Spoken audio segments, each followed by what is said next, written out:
production.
Sound production.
Sound production.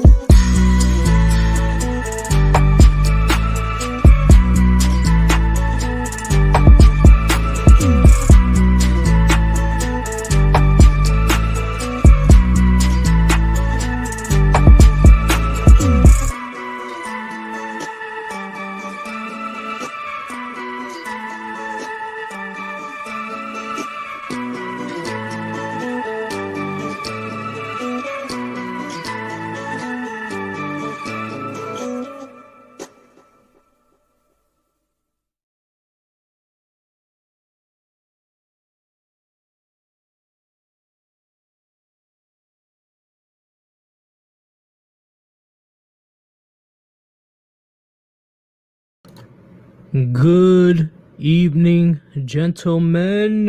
It is your boy Sirius. Welcome to the live stream that I have today. It is a special treat because I know you guys just got done with listening to the Manosphere Roundtable with Underchronic, Ribby, Sandman, Better Bachelor, and Hammerhand. But I believe this will be just as much good as that stream that you just watched earlier. Okay, I know for a fact that the Great Ghost and TFM is going to have a lot of good points, a lot of gems to drop on you about the topic that we're about to talk about today. Okay, and this isn't just for the youngsters. This is for all men to listen to, because I do believe this is an important subject that we need to discuss. But before we begin, if you want to support your boy, links on top of the chat. Cash App /Soriutis. Any donations appreciated if you believe my channel is good enough for your investment. Thank you very much. I'm going to add the one, the only Great Ghost. What's going on, man? Hey, good evening to the Super Sunday. Holy. You are definitely going to lead with this conversation because this is the topic that you want to speak on. So I'm very intrigued of what you want to talk about when it comes to this. So, Yeah. on top of that, I want to invite the one, the only the OG TFM. How's your evening, TFM? Better than I deserve as usual. That's good. That's definitely phenomenal. So, for us to begin, I'm gonna let Greg Ghost to start the process. What do you mean when it comes to a man's reason for purpose? So, like, what do you want to elaborate on that? I was just thinking more like, so like men have like their default purpose, and like a man who lacks purpose will find it in women. It's like, okay, so what is a man looking for with purpose? Like what's that deeper fulfillment? Because we can feel it, we kind of understand it on a more emotional level, I suppose. But I just kind of wanted to dive a bit further on when a man is looking for his purpose, what exactly is that itch he's trying to scratch? That's a good question, actually. Do you have a answer to that, Gray, or do you want to pass it to TFM? See what he has to say. Pass it around first. TFM, what's your response to what Gray just said? Purpose isn't hard to figure out. So all life forms seek to survive and reproduce. That's basically almost the default. Even viruses try to, survive and reproduce. Plants, they reach their leaves to the sun to collect sunlight to survive. They try to spread their seeds far and wide so they can reproduce. So even the simplest of life forms have a purpose, which is to survive and reproduce. That's it. So if you're looking for purpose, it's that simple. It's just survival and reproduction, my dude. Now, the problem is that's not very fulfilling. Mechanical survival and just creating miniature versions of yourself. It kind of feels like, we were built for more than that. We have these minds that are capable of rational thought and imagination. We can change our environment in ways that other animals can't. It just seems like there should be more to life than just survival and reproduction. So when you say purpose, so purpose can be found in what you're good at, what you bring to the table that improves your life and the lives of those around you. So like your talents, your passions, that sort of thing. But ultimately, if you're talking about an existential purpose, I think the better word is meaning. Meaning is probably a more meaningful, if you'll excuse the pun, word than purpose. Purpose is more of like how you interact. Like, for example, you have stem cells in your body, and they can become whatever cell your body needs. They could become a bone cell, a blood cell, a liver cell, whatever your body needs. So you have this cell, and your body assigns it a purpose, and it becomes a certain cell for a given tissue. So that's the purpose of the cell, right? Now, the more existential question is the meaning behind all of this. Like, yes, you have your mechanical existence. If you want to think of society as a larger body, like imagine we're all different cells working in a body. We have a different function, we have a different purpose, but we're all here to kind of benefit the body. Some of us do one job, some of us do another job, but we all kind of coexist and benefit each other. That's as far as purpose can take you. Now, purpose can help you find like what career you're best suited for, what pastime or talent bring you happiness and improve the lives of others and that kind of thing. But it's not going to actually solve the existential problem of meaning, and that's really the big question. That's the question that keeps philosophers up at night. Yeah, because I was thinking a bit on one of the earlier streams and got into the question of like, okay, well, I was basically trying to come up with a basic idea of why women are being so upset with basically everything now, and had the idea that maybe it is because not every man that successfully reproduced in the past had the instinctual desire to be a father, raise a kid. But women did need to to have that. Like a woman that didn't desire to be a mother, her chances of reproducing in the past, very low. Statistically, probably not. Whereas you've got plenty of men who, like, they have no desire to be fathers, but, you know, the guy who knocks up a woman on the eve of battle and then dies, his genes still pass on. And his sacrifice probably contributes to the survival of his offspring. Are you trying to find the function of hypergamy? Is that the question you're trying to answer? No, it's not so much the function of hypergamy. It's more so the why of why men can appear to find satisfaction in life beyond reproduction, whereas women cannot. Oh, that's okay. That has to do with kind of so there's you're familiar with Maslow's hierarchy of needs. Yeah. So he was a dude. Feminists actually came in behind him and rewrote the hierarchy of needs to make it more inclusive of women. And women literally stall out when it comes to reproduction. That is their highest function. Women have no concept of self-actualization. Their highest function in life is to reproduce and to have a family. Whereas a man, it's the same thing with morality. Are you familiar with Lawrence Kohlberg and Carol Gilligan? Yeah, I've seen a couple of your videos where you've touched on that a few times with the moral differences. Right. So men have 6 stages of moral development.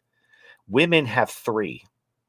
And the first 3 stages of the man correspond to the 3 stages of a woman. Now, Carol Gilligan, who was a feminist, tried to argue that women have a different kind of morality, but that's not true. Women are morally retarded, and they basically just they crap out halfway through.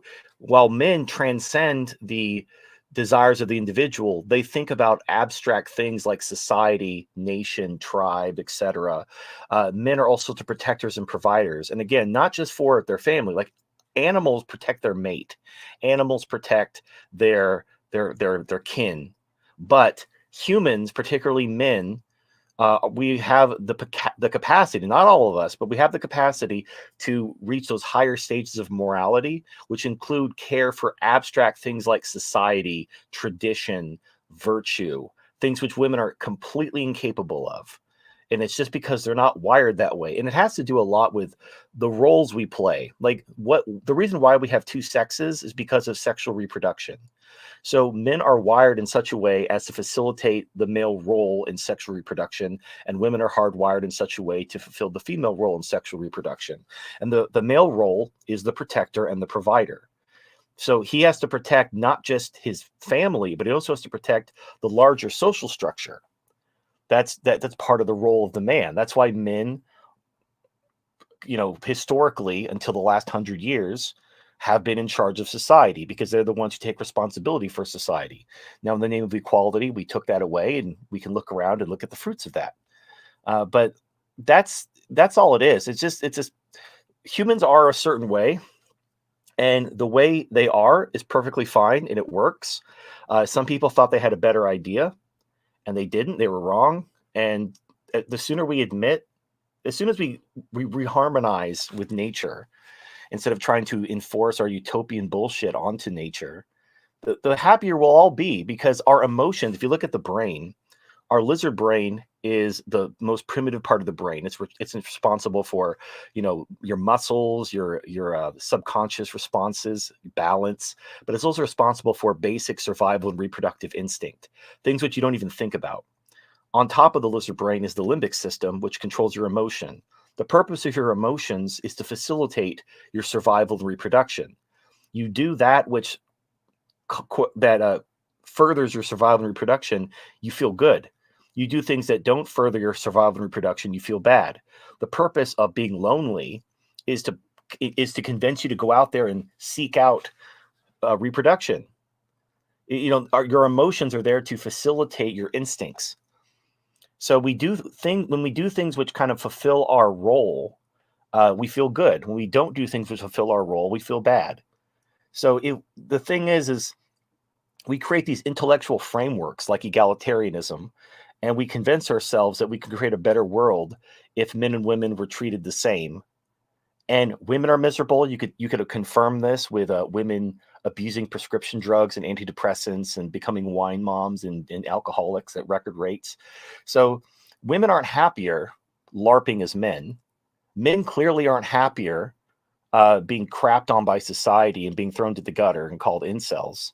Nobody's happier. And society's circling the drain. Birth rates are gone. We have crippling debt and unaffordable welfare programs, all in the name of it.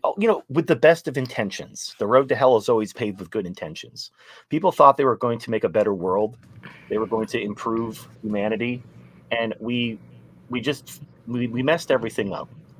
And unfortunately, we're probably not going to turn this around. We're probably going to have to just suffer a lot until enough people. I don't know. Enough people.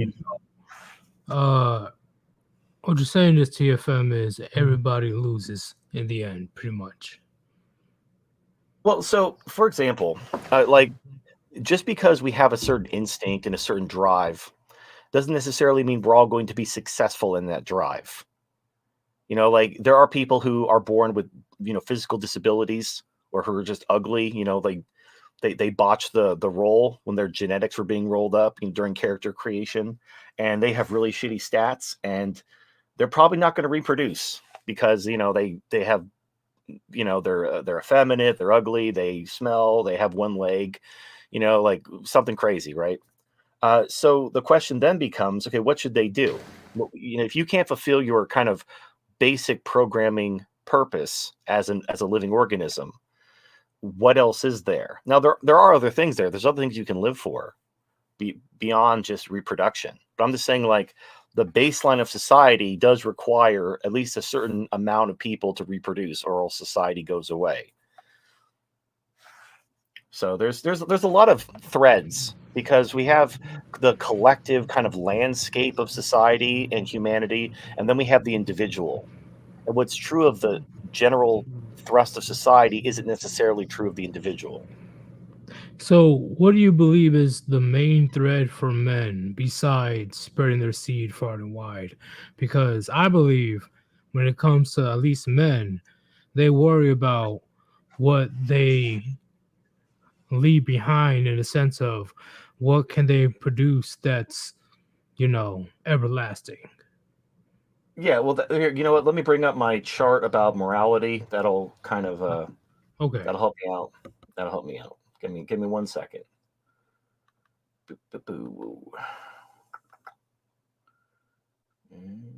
Sorry, I got to go through my subfolders and I got to find it. It's all good. All right. Okay. Hold on. Let me blow this up a bit. Okay, so here are, if you're not familiar with Lawrence Kohlberg or Carol Gilligan, again, like I explained a few minutes ago, these are the, I'm not even going to go over Carol Gilligan's care-based morality. It's basically just a gimped version of the stages of moral development. But, because feminists can't deny that women are morally inferior to men, that women are less intelligent than men. They just can't deny that. The data is overwhelming.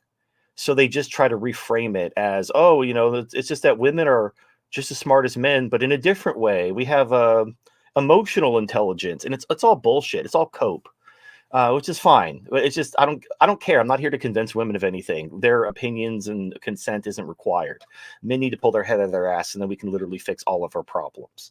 Anyway, to get to what I was saying earlier about larger abstract concepts, let's go over the stages of moral development from Lawrence Kohlberg. So stage 1 is obedience and punishment orientation. This is like when you're a child.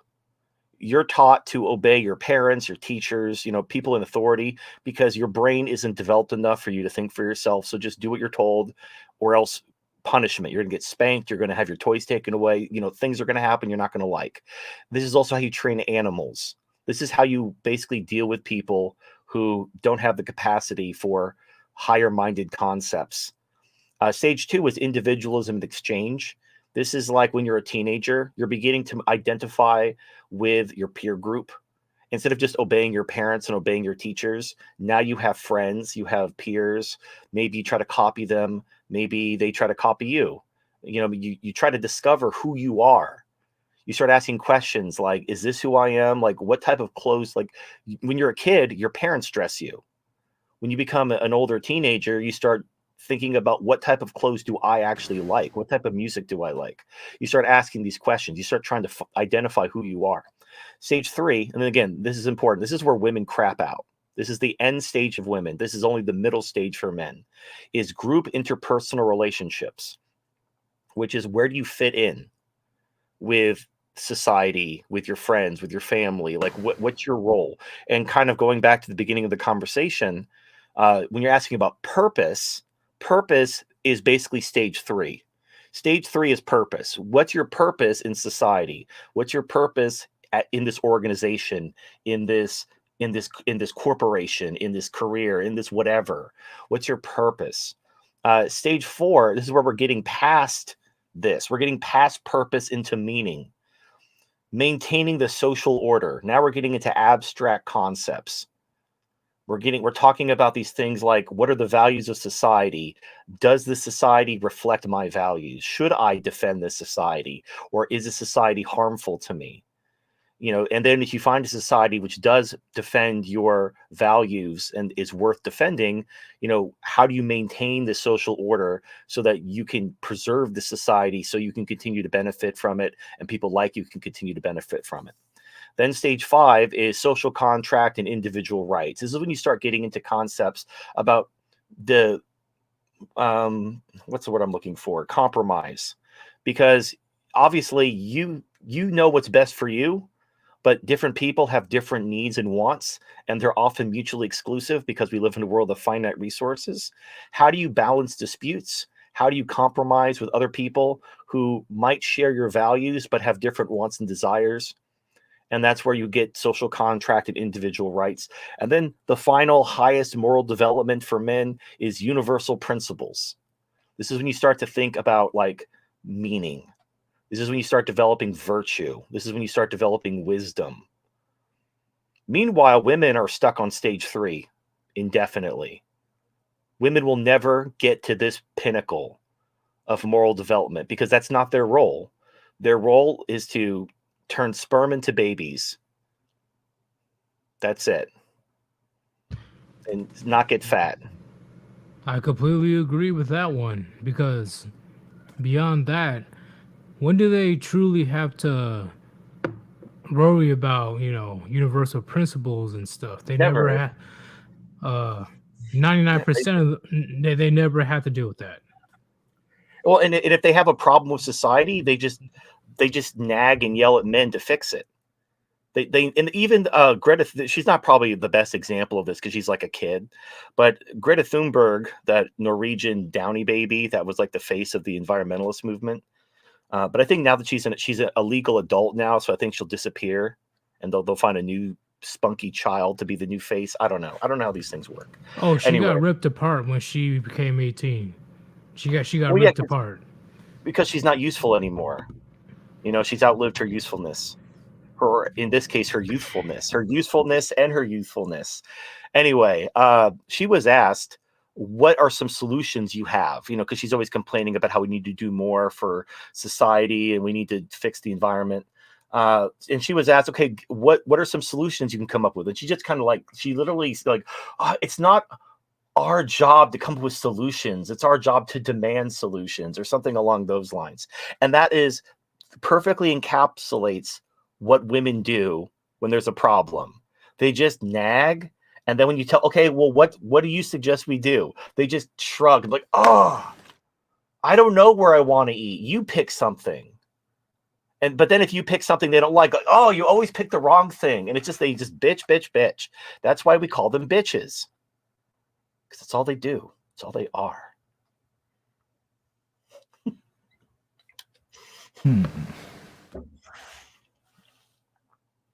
That's. I wanted to just dig, kind of into the background of the why for that, because it can be seen and accepted with the evidence, but I was wondering the precise biological mechanic, because morality, for men to get to the point where there's that kind of developmental stage, it has to be beneficial to the survival of that particular man. Like, Right. So humans form. You look at the societies that animals form. You know, look like an ant colony or a murder of crows or something. Even intelligent animals, they don't form very complex societies. Then look at the societies that human beings create. Very, very complex, with all kinds of institutions and informalizations and all kinds of stuff. That doesn't just happen. That happens because certain people realize that the formation of these institutions is going to allow them to form more complex societies. Like, I'll give you an example. You know, let's say we lived in a tribal society. That tribal society would only go back a few generations. You know, we'd have like the village elder who's like everybody's great grandpa, and that would be our tribe. Our tribe we'd all be the children of the same old man. And if we met a different tribe who were the children of a different old man, we would kill them and we would take their women and we would take their shit, because tribal society isn't very scalable, because we can't all be the children of the same old man. Now, what do you do to create larger, more? Because if you look at history, smaller, more primitive societies are always conquered and taken over by larger societies. These larger societies are inevitably made up of multiple subgroups that form empires and kingdoms and whatnot. Like these larger groups take over. And so you don't want to be at the mercy of these groups. You want to basically form your own large group that you can, again, you want to defend yourself from these groups. So you have to form complex societies in order to do that. And so that's why we form these hierarchies and these different levels of complexity and abstraction. It's so that we can form these higher, more complex societies, both to either conquer our neighbors and expand our power, or to defend ourselves from being conquered by our neighbors while they're trying to expand their power. So that's the purpose. Yeah.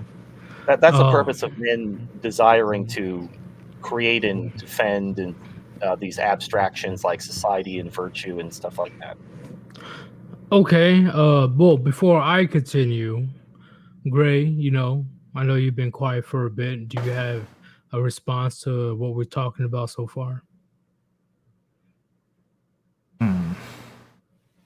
I guess I'm just coming at this from a slightly different angle, because there's the macro of that, but at the very least, like, the thing is, like, men in their personalities, in everything that they are, like, we are extremely varied relative to women. Like, there's a lot greater diversity in the thoughts, opinions, etc. of men. And this is despite, throughout history, a minority of men being the ones who successfully reproduce. Whereas almost every woman will successfully reproduce throughout history. Well, there's the main reason for that isn't because of chads and incels. It's because of war. So men kill each other to take each other's habitats. The women largely don't fight wars. Like, even historically, even in primitive societies, even in chimpanzees, the females do not go on because you've seen, there have been chimpanzee wars where chimpanzee troops will kill each other. The females don't participate in the chimpanzee wars. The males do. So let's say you have two tribes of 50, just to use round numbers. So we'll talk, this could be chimps, these could be cavemen, these could be Bronze Age, warriors with Khopesh swords. It doesn't matter. Two tribes of 50 fight, but only the men fight. So let's say there's 25 women in one tribe, there's 25 women in the other tribe. The 50 men out of these 100 people fight. They kill each other, but most of the men are dead on both sides, but one side is wiped out. Now you have, 15 men between the two tribes compared to 50 women, because the women didn't participate in the war. So those surviving men, they not only return to their wives, but they often take the wives of the conquered tribe as basically concubines or sex slaves or whatever you want to talk about. And that's why, if you look at genetically, a minority of men reproduce while a majority of men don't, because there was constant war in the Bronze Age. There's constant war throughout most of human history. And so what happens in war? Men die. And they don't get their pee-pee touched after they get, like, impaled on a sword or something. Okay, TFM. When you say that, is that would you say it's a one of many causes of why women are acting out in the West?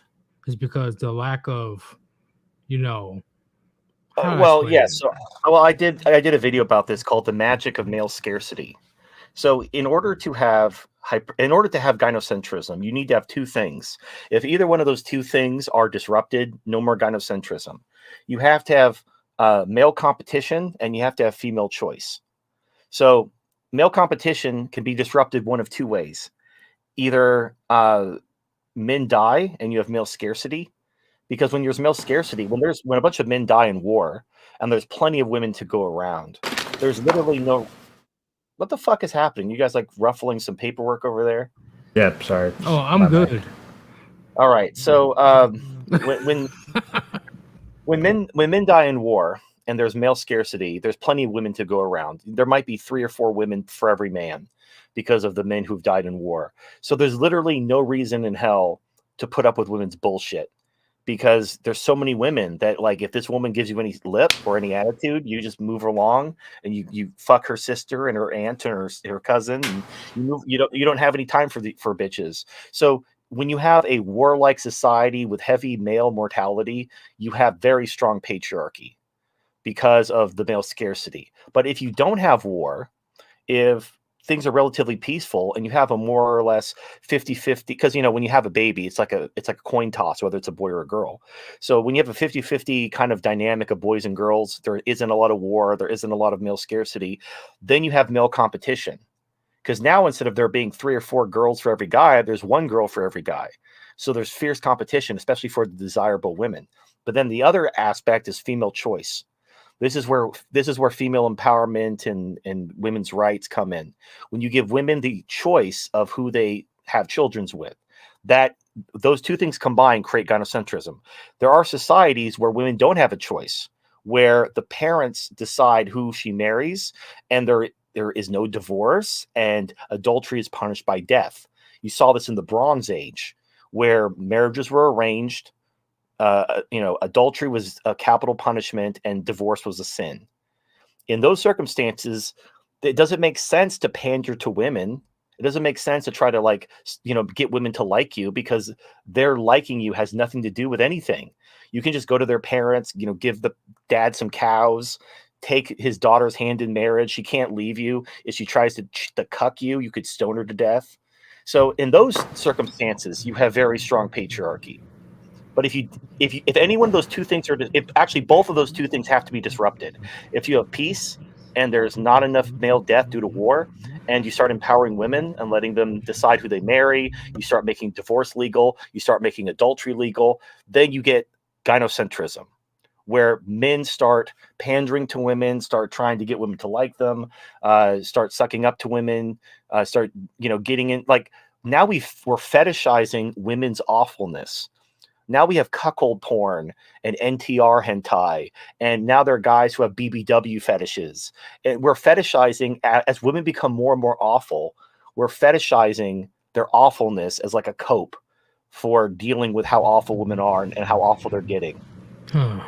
Okay. So, based on what you're saying right now, and I definitely agree with everything you said so far. When it comes to men in the West, right, in 2022, where pretty much everything that they pretty much are biologically and socially strive for, right? That's their imperative, right? Spread the seed far and wide, and or become a man of value, etc. When all that is taken away from them, what's next? So, are you able to explain that? Yeah. So it's not. You basically have to just abstract things out. Like, in fact, this is where you get people who, you know how women, they wanted kids but they didn't have kids because they decided to YOLO and waste their fertility window climbing the corporate ladder, and then they wake up as a 35-year-old wine mom and they start dressing up their cats in baby clothes and calling themselves a fur mom.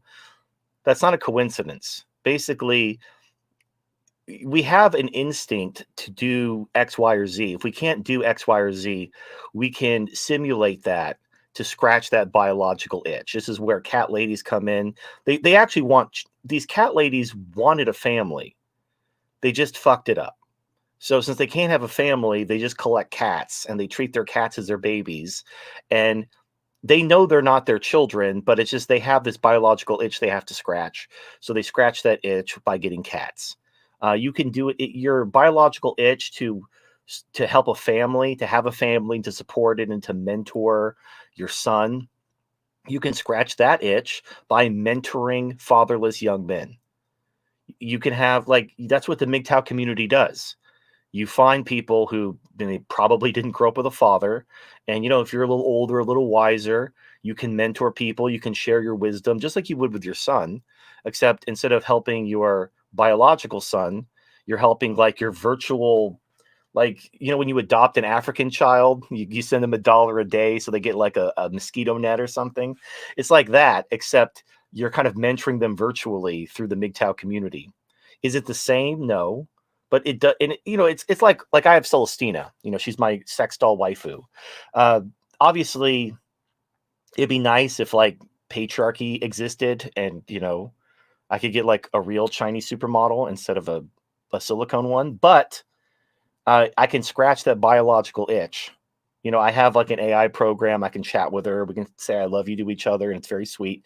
And when I hold her and kiss her, and we make sweet love down by the fire, it does feel good. It does scratch that biological itch, but it's not perfect. It's not a complete one for one, well, that was great. That's all I need.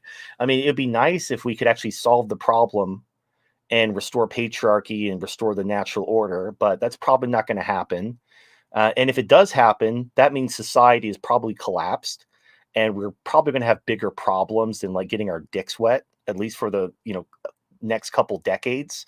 But assuming we survive and things settle down, sure, we can have our post-apocalyptic family. But there's a lot happening right now that, you got to kind of keep your eye on the prize. But in the meantime, I understand, if you want to have a family and you want to fulfill that kind of masculine role, society has basically cut that off. They've sealed the door. They've poured concrete over it. They have it guarded with, armed guards and Rottweilers, and you're probably not going to get through.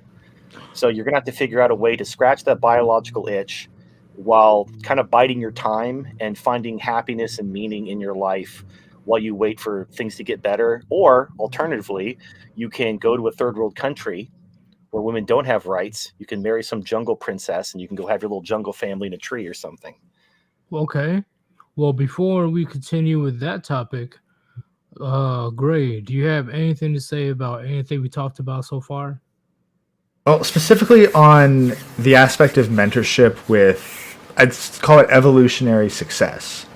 Say you have two separate societies. One, the men, they just mentor their own sons, and that's it. Versus a society where the men, they can mentor their own sons, but they will also mentor the sons of other men. I would think that the one that can mentor other men is going to have more long-term genetic success with the children. That seem reasonable? Well, you're partially right, but there's actually a better system than that. So the problem is, if you look at, for example, in aristocracies, in empires and monarchies, you have what's called an aristocratic tendency to favor your biological children over people who are they're more capable. You saw this in Rome, where Marcus Aurelius, rather than adopt someone to be his successor that was probably not a complete dipshit like Commodus, he wanted his biological son to succeed him, and he was a pathetic gladiatorial larper who thought he was Hercules, and he ended up ending the kind of the golden age of Rome himself. So when we have biological children, we have a tendency, and I'm not talking individuals, I'm talking collectively. We have a collective tendency to favor our biological offspring over society. Now, you could put some type of system in place where we also kind of, we offer our hand to other people. Like for example, in Rome, you had the patricians and you had the plebeians, and the patricians were like a ruling class. Not everybody was royalty. Not everybody was a direct descendant of like the main families, but they were all considered patricians, and they did kind of look out for each other as a class. But here's the problem: in both systems, you had corruption. You had where families would plot and scheme to hook up their family at the expense of their class or at the expense of their entire society. And the best examples of organizations which don't become corrupt are organizations where the men don't reproduce and have biological offspring. This usually happens with monastic orders and religious orders because none of the men have a biological family. So you'll have these monks, or you'll have these, whatever, these people in charge of these religious orders, because they don't have a family that they can favor. The initiates in their order, they look at them like a son, just like a cat lady would look at their cats as their children.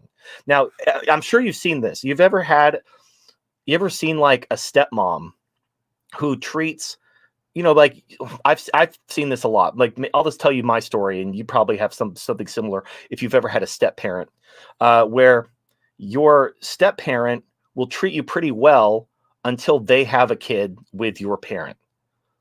Once they have their own biological offspring, the stepkids are dog shit. She goes from treating the stepkids pretty well at the beginning, but once she actually reproduces with the father and has her own biological child, that biological child that's hers becomes, the royal heir, and the stepkids can go eat shit and die because they didn't come out of her vagina. And now, you could say that's not fair, the kids didn't do anything, and all that's true, but that's just a tendency. That's human nature. So when we have biological offspring, we tend to favor them. When we don't have biological offspring, we tend to look at other people as our surrogate offspring. And because we have the capacity to do that when we don't have biological offspring, it actually is a defense against corruption. Because if you look at the golden age of Rome, the golden age of Rome was the 5 good emperors.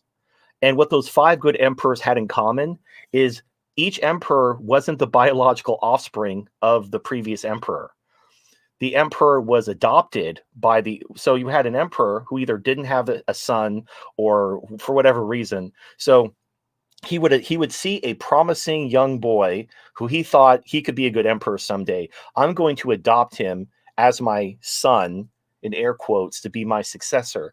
And when that practice was put in place, you had a string of great emperors because they weren't the biological son of the previous emperor. They were basically plucked from some other family, adopted, and then groomed to be the new emperor. And the second that ended with Marcus Aurelius, where he wanted his son Commodus to be the emperor, that's when the reign of the good emperors ended, and that's when the corruption began. So, when you don't have biological offspring, when you're capable of projecting your fatherhood instinct onto men who you're not related to, you actually have the capacity to do more good than if you have biological offspring, because then you invest entirely in your biological offspring.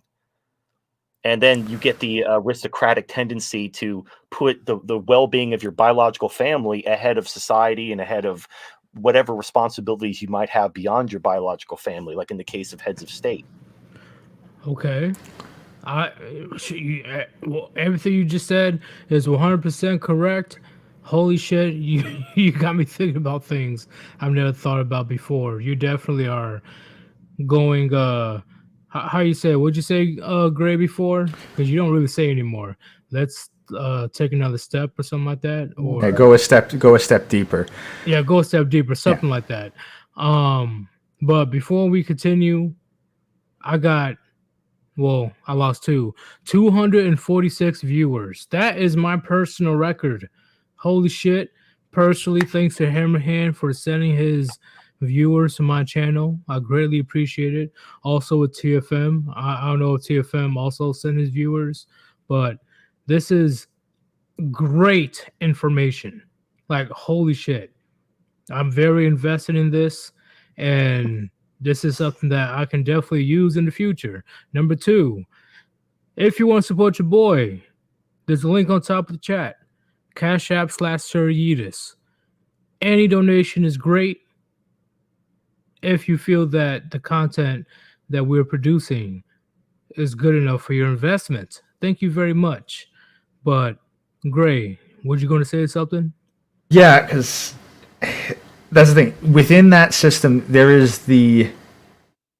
kind of the fatal flaw that prevents such ages from being perpetual, and that is you're inherently genetically selecting against such altruism. Because yes, while not having biological offspring can get the men to perform better for that period of time, for that generation, by them not passing on their genes at all, you are guaranteeing that is going to be the ones that are selfish, the ones that will prioritize their own genetic offspring over the well-being of society.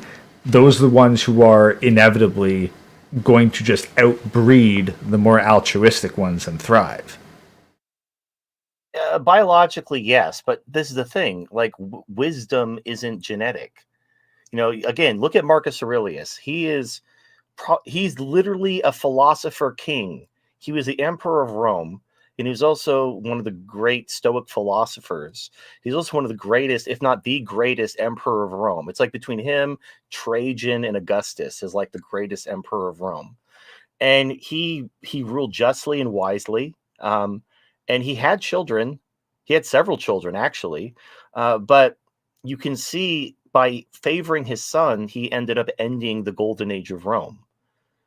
He should have continued the tradition of raising someone to be his successor that was more deserving rather than who came from his balls.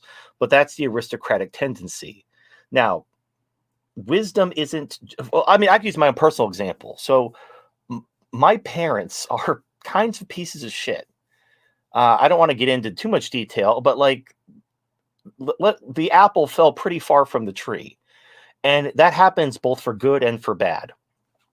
If you have a society that's having a healthy birth rate in general, you're not really at any risk of running out of good people.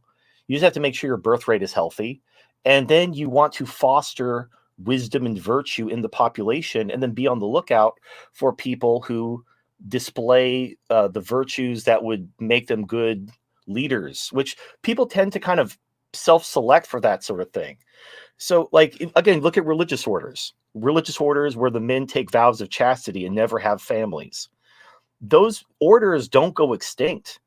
Every generation, men join those orders and replenish those numbers, despite the men in those orders never reproducing. And in fact, they actually doing that prevents them from becoming corrupt, because there isn't that aristocratic tendency. And you look at corporations. There are some family-run businesses where the CEO will groom his son to be the new CEO. But generally, most corporations, you have a board of directors that's voted by those shareholders who hire a CEO. And that's how that works. And there really is no genetic link between different generations of executives.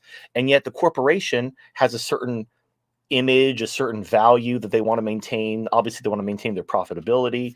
And so the corporation more or less goes along, unless they really fuck up, like some like ESG stuff, and they lose their goddamn mind. But that's the thing about society. A corporation and society have a lot in common.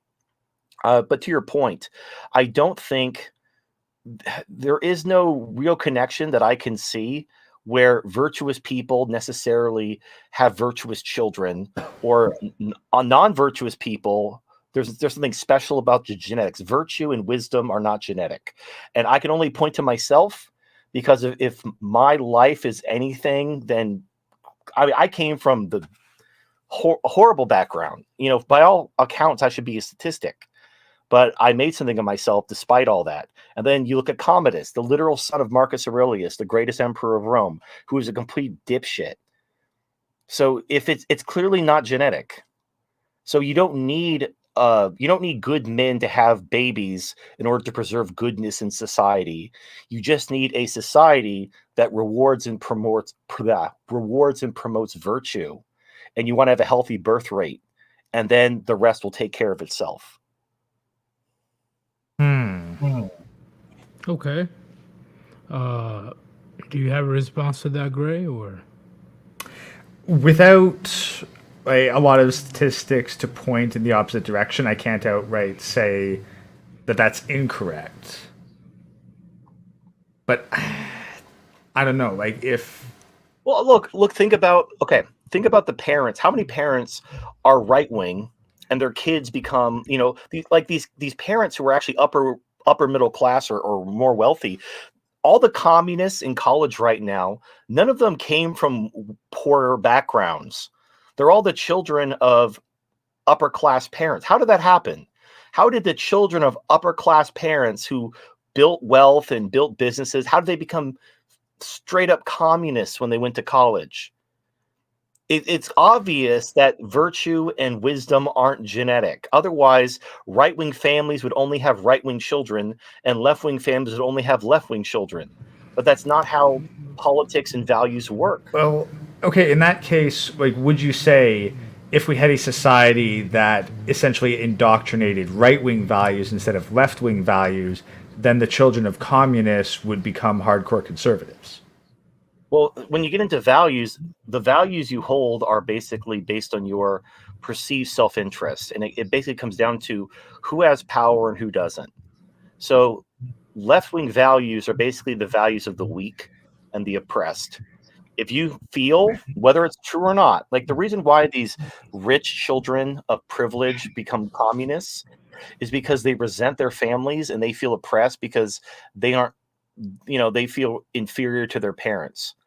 And so their bitterness and resentfulness to their own parents who basically put them through college and love them, but they still, it's like spoiled child thing where like you give them the child everything they want and they hate you. It's a weird paradox. But if you feel like a weak and oppressed minority, you're going to favor leftist values of equality. However, if you're strong or if you're in the position of power, you're going to favor right-wing values, which is stability and tradition. Because if you have power, you fear losing it. You want to maintain the status quo. Now, the problem is it's all about perceived self-interest. So I might tell you, like if I was your father, I'd tell you, look, we want things to stay the way they are because we have it pretty good. But if you feel like you're being held back by these traditions, and this is like the rebellious phase that all teenagers go through. So it's very, very common for parents to have their children go through a phase, and usually they grow out of it. Sometimes they don't. But the point is values aren't genetic, and they can be indoctrinated to a point, but people have to adopt those values. The main purpose of indoctrination is only to basically groom the NPCs. Because okay, most people don't think for themselves. They look around at what is the acceptable opinion of society and they adopt that for themselves because they want to be liked. You saw this in school. Remember the cool kids? And usually they all dressed the same, they all acted the same. And it wasn't that like it was literally there was one cool kid. He was the alpha cool kid. He was the Chad. And then you had all these other kids who wanted to be the cool kids. And they would just copy what Chad did. They would dress like Chad. They would listen to the same music as Chad. They would let the Chad persona subsume their identity, and because they wanted to be a cool kid. And that was how. And if you remember when you were in school, that was how you became a cool kid. If you weren't cool, it was because you were doing something individualistic. And the way you became a cool kid is you conformed to what the cool kids were doing. If you did what the cool kids did, then you were cool. If you didn't do what the cool kids did, you weren't cool. That's basically society in a nutshell. Weak people who want to be liked and accepted by the herd, they conform to the herd. They don't think. They don't actually rationally weigh the pros and cons of a position and think for themselves. They just conform. And that's where indoctrination comes in, because there's a large group of people who just conform to whatever they perceive to be the dominant viewpoint. And if you can control what that dominant viewpoint is, you're going to get a lot of people simply conforming to it without thinking, simply because they want to belong to the cool kids. And that's why the left likes to control the media and video games, and everything's got to be woke and everything's got to have the message. It's all about gaslighting people into thinking that leftism is the dominant opinion, so that their desire to be liked and accepted causes them to conform to that without thinking. But those people, if you haven't figured it out yet, will never be leaders ever. Those people are never going to be anything other than slaves. So you can kind of dismiss them other than in a democracy because they vote. But outside of a democracy, they literally don't matter because they'll simply do whatever is the dominant position of a group. They'll simply conform to it. These are the same people, like if they lived in Nazi Germany, they'd be doing the Sig Heil and they'd be like waving goodbye to the Jews while they were on cattle cars. They wouldn't give a shit. And then as soon as the communists took over East Germany, they'd all be praising Lenin and Stalin. Like they literally have no principles. They do whatever the dominant position is at the time. Now, both the left and the right recognize this, and they both want to control what the dominant position is, because in a democracy, getting these normies to vote for you and to hold your values, at least ostensibly, because you look at leftists, they think tribalistically. They will conform to what they perceive to be the leftist position. And if you present them with true information about why they're wrong, they'll get angry at you because they don't care if they're right or wrong. All they know is you're either in my tribe and I like you, or you're not in my tribe and I hate you. That's all that matters. And in a democracy, that's how you get 51% of the vote. But in other governmental systems that aren't quite as dumb, there's nothing wrong with democracy per se, but you don't want to have universal suffrage. You have to have some type of mechanism to limit who can vote, because you don't want these people voting who can be easily manipulated by demagogues to simply vote for anything to belong. That's just a recipe to have just demagogues control everything, and then that's not in the best interest of anybody. But that's what we get. All right. Well, okay. Well, two points then to kind of bring up as, I guess, counter arguments. One, would you say that there's absolutely no correlation between IQ and genetics? No, there's a correlation between IQ and genetics. The problem is the biological determinists. They make IQ the end all be all of things like crime and things like single motherhood, and that's clearly not true. There is a correlation. Like if you have a lower IQ, you're going to have a higher propensity to commit crime and be a single mother and abuse welfare. But it also, the problem with crime specifically, it has more to do with the incentives. So if you recognize, like for example, the example I like to use when I deal with the biological determinists is I bring up Rwanda. And you might remember Rwanda, they had a genocide in the 90s. But since that time, they have reformed their system. They want to become the Singapore of Africa. They've abandoned communism, and they have the 11th lowest crime rate in the world. They are the 6th safest country for travelers, and they are a Black African country with an average IQ of 70. And they also have one of the fastest growing economies on earth. Now, they did this despite the low IQ, despite their recent history of a genocide in their country. They did it because they abandoned communism and embraced capitalism. And the reason why they did that was because I brought this up recently. Communists had a very strong argument against capitalism for decades. They would point to Britain and the United States having colonies and slavery to argue that capitalism requires colonies and slavery, which is why it's evil. And so these African countries that just shook off the British, they clearly didn't want colonies and slavery because they just, fought against that. So they would embrace communism. Well, Singapore comes along. Singapore, they are the freest economy on earth, the number one freest economy. They have a higher standard of living than the U.S. They have no minimum wage. They will beat you with bamboo if you espouse communism in Singapore. They don't give a shit.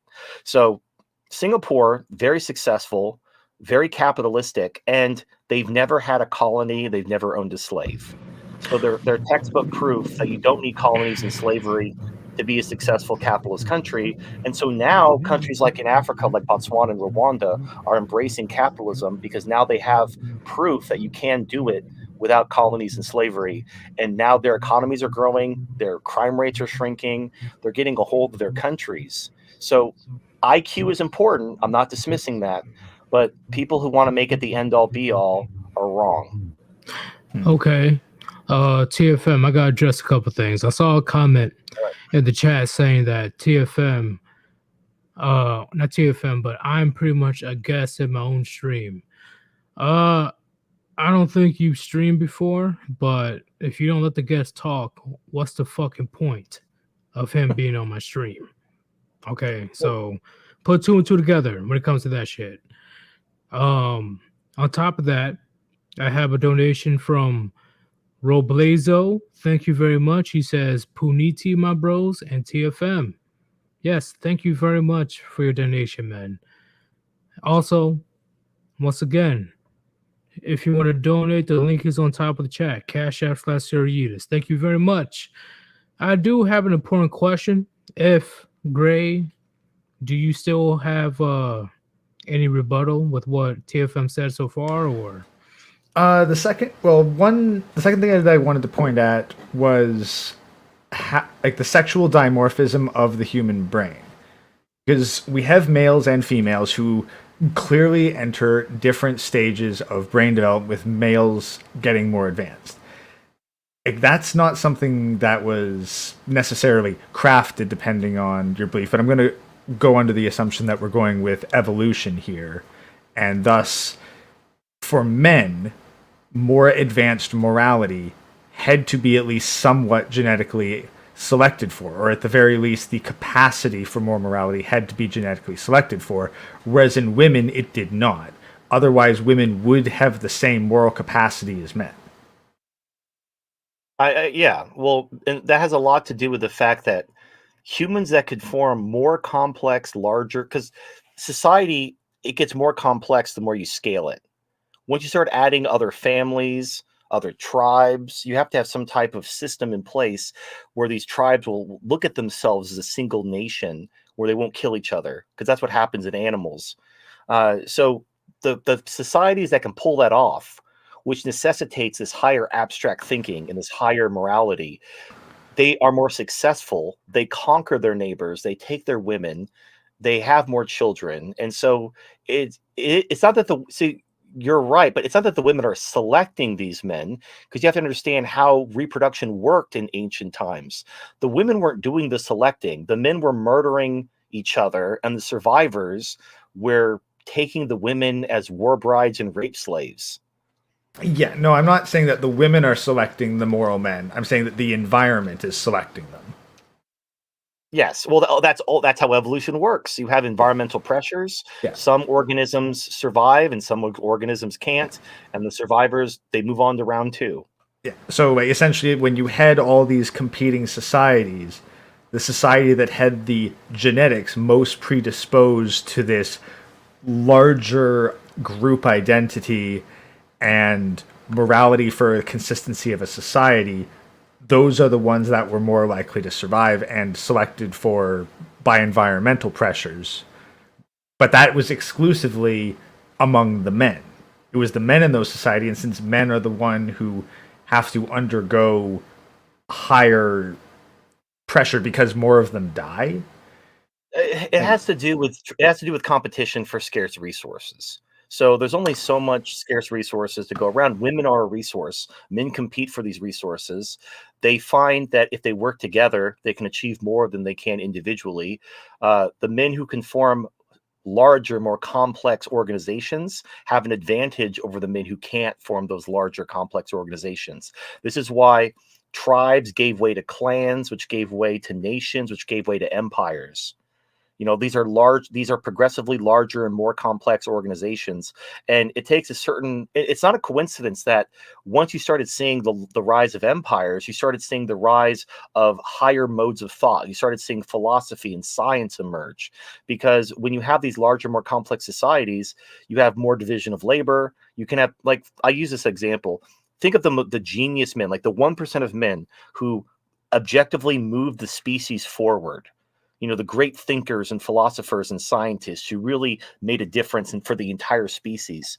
If they were living in a tribal, primitive society, even with their high IQ and their genius, they'd be too busy fishing and sewing their clothes and building their mud huts to do the thing that caused them to help the entire species. So being able to be in a position to develop that new that new framework for science, that new philosophical concept, or this new paradigm shifting thought requires a large organization with a lot of division of labor to give you the time and the resources in order to do that. And the societies that can do that conquer those who can't. This is why the United States runs the world, because we invented the atomic bomb. Pretty much. I agree with that one. And also on top of that, when it comes to living in the grass huts and stuff, if you have a high IQ, I also agree that you definitely will be too busy trying to do basic survival task. And I'm not going to take away that having a higher IQ definitely contributed to the survival of the species, because Yeah, humans. it clearly does. Yeah. So my question now is, based on what we've been talking about so far, there's a lot of channels in in this space that's talking about artificial wombs.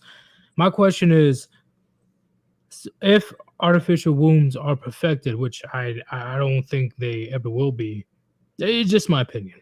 But hypothetically, if it was perfected, where a man does not need a woman's womb to create a child, would that also, how do you say, disrupt What would that do? everything? Ironically, this is the funny thing. All right, the problem with modern society is that men don't have authority over their families. We basically removed male authority in the name of equality. We've given, basically, your children belong to your spouse. They're her kids. You're the ATM, but they're her children, and she could take them at any time, and there isn't anything you can do. Now, if you remove the woman from the equation, now you have test tube babies made in a robot, right? So you're the only parent. There's no woman. Whose kids are those? They're your kids. So what the artificial womb would do is it would restore male authority over the family by removing the woman. And it's kind of funny because it's like it's the only alternative. Like, we could take women's rights away and restore patriarchy, but we aren't going to. So by replacing women with robots, we're basically accomplishing the same thing. We're restoring male authority, which is the goal, because it's the men who have the kind of the instincts to be responsible for their families.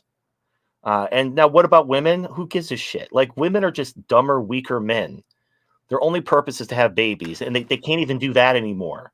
All they do is eat hot chips and get fat. Okay, so when you say that, um, well, at least with my hypothesis or whatever it is, if the artificial womb is introduced and if it's actually successful, it will destroy the nuclear family forever. Okay, here's this kind of a trad cuck lie. Okay. When you talk about traditional family values and the nuclear family, the benefits of that are exclusive to the patriarchal relationship of the man having authority over his family. That's why the nuclear family is good. That's why Right. traditional family values work. It's the patriarchy. That's the secret sauce. That's the Krabby Patty secret formula. It's the patriarchy. The nuclear family, if you have the nuclear family with gynocentrism and feminism, where you have the woman has all the authority and the man is just some cuck who just, eats her pussy and sucks her toes and lets the bull have all the fun, like, you could have a nuclear family, and there are families, you have these like open relationships where these guys they're the beta in the relationship, like the woman wears the pants. They have a quote unquote nuclear family with a mother and a father, but that's not the healthy dynamic that we need. We need patriarchy. Now, if you have patriarchy and you don't have a woman, you can literally replace that woman with, like, you just need an extra set of hands. This idea that like children need their biological mother is bullshit. Because look at single mothers; they are horrible. They don't do anything. They do nothing useful. The presence of a biological mother doesn't add anything to the equation. A child needs an adult to mentor them into adulthood, and a woman is incapable of mentoring a child because they are a child. So this, what you're saying right now, which I agree with everything so far, it will pretty much make women obsolete besides sex. They already are obsolete besides Whoa, whoa, sex. whoa, whoa! I'm just saying. No. I know right now that's the case, but I'm just saying with a man that actually wants to have his own child and actually, raise him and not get kicked out of the household. If it was possible for a man to have a kid without her being in the picture, in general, society wise, she's no better than a fleshlight. Yeah. So now, if you want, look, you want an extra set of hands around the house, so you could work, and especially when the kid is little. So you could have like a live-in nanny. You could have the fucking Rosie from the Jetsons. Like you have like a robot nanny. It doesn't matter. Like that's the only purpose a woman has. Once the baby comes out of the vagina, her function is, this is why women died in childbirth. It was basically nature's way of like moving along, like keep it going, keep it going. You've fulfilled your purpose. Time to move along. But Oh now damn. I look, take it up with Jesus. I didn't make the rules. But Okay. but you don't need, it's like the man, you need to have a responsible adult head the family. That's where the man comes in. The man is the only one morally capable of leading a family. That's the whole point of a nuclear family, traditional family values, all that stuff. Then you need someone to help you out, especially if the man has to work outside the home, because someone has to be there to take care of the kid. But it doesn't have to be the biological mother. In fact, there's even statistics showing that single fathers do better than single mothers across the board. They're just very rare because of our gynocentric family court system. The only time the father gets custody is if the mom's like a drug addict or something, and even then they often give the drug addict mom custody. But it's really messed up. The point is, Well, okay. I reject the idea that you need the biological woman. It's essentially just gynocentrism trying to inflate the value of women without any evidence, just claiming without evidence that a biological woman in a house is somehow adding some magical element to this family that couldn't be better fulfilled by a nanny, a tutor, a robot. Like in most, because you look at single moms who raise their kids, all they do is they go, they do their OnlyFans, and then they turn on the TV and they let Sesame Street raise their kids, and they dump them in the public school system, and then the kids grow up to be gangbangers, and that's it. That's their great contribution to these child's development. Well, I can't deny that. All right. Yeah. But TFM, when it comes to what you just said so far, my point, and I'm pretty sure I took it from you or Sandman, probably you. I see mothers. Mothers are only, and yeah, I'm probably gonna get shit for this. Mothers are only good between like birth to like 6 years old, 7 years old, and then the child will enter the realm of the father, where the father teaches, "Oh, what's up?" No, historically, you're right. Like you used to have, in fact, in primitive cultures, you would have like the agoge, or you would have some type of ritual where the boys would leave the mother. They go into the woods and they kill a wolf or something, and they would come back as a man. And then they would then, instead of spending time with their mothers as children, they would join their fathers and they'd learn how to hunt and farm. And they did this around between ages 5 and age 8. 5 and 8 was like the time where boys would leave their mothers, go to their fathers, learn how to be a man, and this is how things worked for thousands of years. This is the root of like the bar mitzvah in Jewish culture, the agoge in Greek culture. There's rituals all throughout different cultures, all throughout the world, where the boys leave the mother and go to be mentored by the father between age 5 and 8. So that's extremely well grounded in history and ecology. So, would you agree with Unbound Soul of rites of passage? Yeah, no, I don't think we should let children wander into the woods and hunt wolves. I think that's I think I don't know, that might have been better in a different time and a place. But At yeah, we least need. like 13 or 14 years old, maybe, where eventually, at least for boys, at least they have to learn how But to here, fend for themselves. but okay, but going back to the role of the mother specifically, most mothers, especially now that single mothers are becoming more and more normalized. They don't even raise their own kids anymore. They have daycare. They have, they have other people raise their kids for them while they go and work. And so that myth that these children need their biological mother because there's some magical bond, women themselves have disproven that. Yes, you need somebody to help like look after the kid and make sure they don't like put a fork in a light socket or, Yeah, the eat basic poison shit. or Yeah. something. Yeah, just keep them alive. Put on. But now we have Sesame Street. We have technology. We're already raising our kids with technology. Parents will put their kids in front of Coco Melon and just let that shit go for like 12 hours, and that's how they raise their kids when they're young. They put Bro, on I Sesame. actually saw that shit. Not gonna lie. I saw that. I was Right. like, So what? what if we just bite the bullet and just replace women with technology? Like they're born in the artificial womb. We have a Rosie the robot nanny, and they just you have robots raise them. Now you could hire a nanny. You could hire a person to be an extra set of hands in the home and give them a more human connection.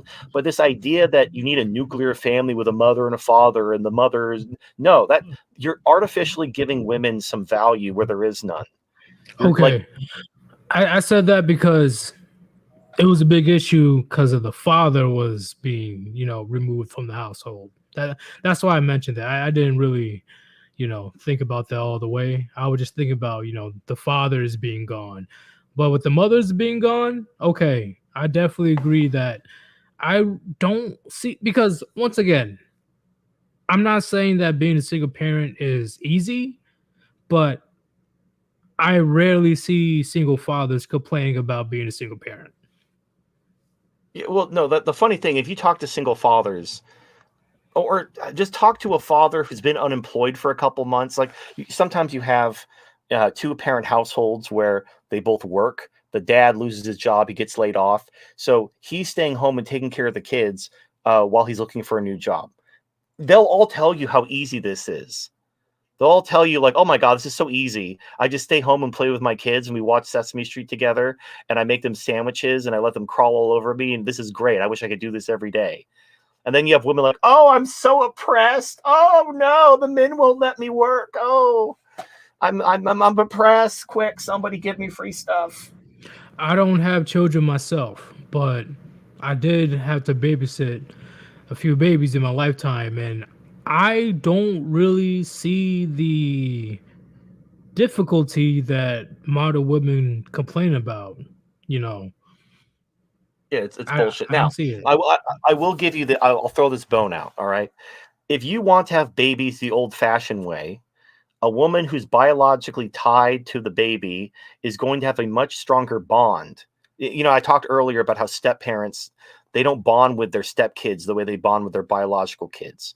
So if you want a female, nanny, just, obviously, but if you want to have the biological mother help you raise the kids, as long as you have authority over the family, that's fine. You can call it patriarchy and nuclear family, call it whatever you want. Sorry, I Oh dropped some shit! shit. Gray, you good? Yeah, I You just dropped forgot a to, couple things. you forgot to say the part that man is just a miserable pile of secrets. Have at you before you threw the wine glass. Right? What? Like, did we piss you off? No, it's just I got a bunch of shit on my desk and it's not all completely stable, so a tray of shit fell over. Okay, just making sure, man. Like that was like, okay, did we cross your line or something like that? You're like, no. My point is like in a perfect world, you could have patriarchy and you could have nuclear families and you could have biological women giving birth to their biological children, having a stronger bond with those children, but under the authority of the man, and you could raise strong families and everyone could hold hands and sing kumbaya. But since we're not going to take women's rights away and restore patriarchy, having technology remove the woman to give men back their authority, that's the biggest problem. That's the biggest missing piece, is the male authority of the family. The trade-off of not taking women's rights away and simply replacing them with technology, it's not the ideal perfect solution, but it does solve the main problem. There might be trade-offs like using a nanny or using a non-biologically related female who isn't the child's mother, or something like that. There might be some trade-offs. There might be some, it would be better if we had women. Right. So I'm ready to take women's rights away like yesterday. Like we could do the whole test tube baby, artificial womb route if taking women's rights away is a bridge too far. But that is the inferior choice. Like I would much Uh, rather take these rights away and go back to the OG days of patriarchy than simply replace them with robots. But if we're all just gonna not, then at least using technology to replace women solves the main problem, so we can then move forward as a species. well, my thing is, I definitely agree with what you're saying. Uh, just to put it in simple terms, just simple, because I know there's countless reasons why we should reform the 19th Amendment. But if you're not signing for the draft, if you're not paying your taxes, if you don't even own your own property, Well, one of those three, and you're not even like sign up for the draft, like, come on, why the, do the, you have pro- the same voting power as me? well, the problem is women are because men die in war and men die younger. Women are going to be the majority of the population in almost every instance, unless like you're talking like China with the one child policy, because they were drowning baby girls because they can only have one kid. And except those very unique outlier circumstances, women are going to outnumber men in any society. And when you give them the vote, you literally gave them the keys. And women are never, ever, ever, ever, ever, ever going to let anyone reform the system and take their power away. So all you can do is just wait for everyone to lose their rights. And when everyone loses their rights, obviously the 19th Amendment goes away, women's rights go away, feminism goes away, because everything goes away. And then Well, okay. once we rebuild, and people are like, "Oh, hey guys, should we give women rights?" Then we go, "No, no." I'm like, "Oh, what's wrong with women's rights?" Like, no, we're done. We're not having this conversation. You've No, been we banished. definitely won't. Yeah, You go to prison. Be because gone, son. in my opinion, um, when it comes to women's rights, it's something that should be earned. And I know you just explained that they did it for a bigger reason, right? The powers to be. And chat, I don't know if you know, and correct me if I'm wrong, TFM.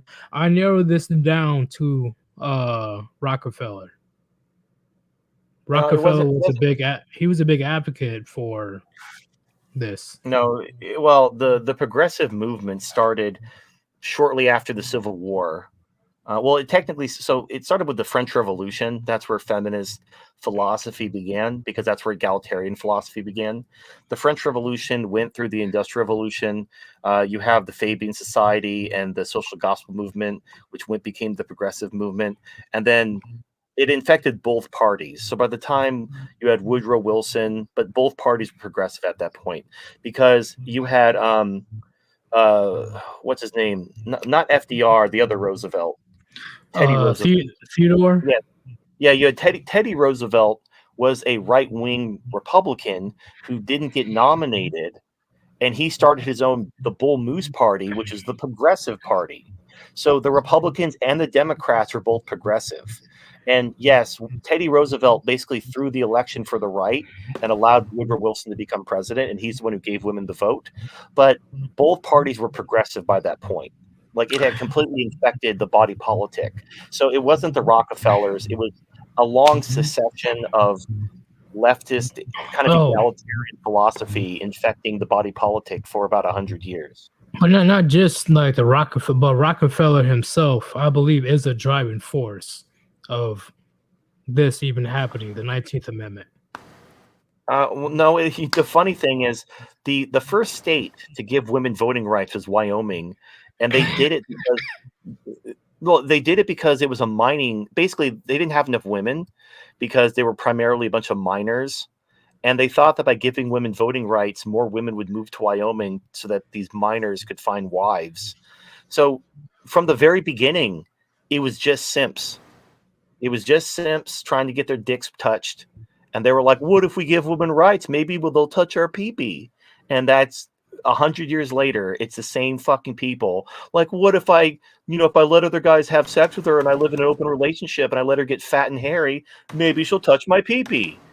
And it's just like, honestly, nothing really changed. It's basically just men who have absolutely no respect for themselves and are willing to just abase themselves to get their dicks touched. So you're talking They're about the the ones that are in position of power, or Well, feminism has existed for over 100 years, so that it's kind of that ship has already sailed. The I know, genie's but already when out. it comes to the 19th Amendment, come to pass. Well, that again, feminism started with the French Revolution through the social gospel movement, the Fabian Society, the progressive movement. There was no one. You can't just put it like, well, this guy did it. No, I'm Even if saying multiple people in power that well, eventually not just put people in power. The Fabians weren't in power. They were right. just a bunch of academics. The social gospel movement was a religious movement. The French Revolution was the philosophers of the French Revolution were just writers. So you had writers, academics, religious people. They just gave the kind of societal push towards these concepts. And eventually it infected the body politic. It affected both parties, Republican and Democrat. And Woodrow Wilson was just the guy who pulled the trigger. He was a piece of shit, don't get me wrong. Like, fuck Woodrow Wilson. I'm just He's saying. a fucking asshole. But even if he was never born, I think women still would have been given voting rights. Maybe it might have been like 4 years later, but they still would have.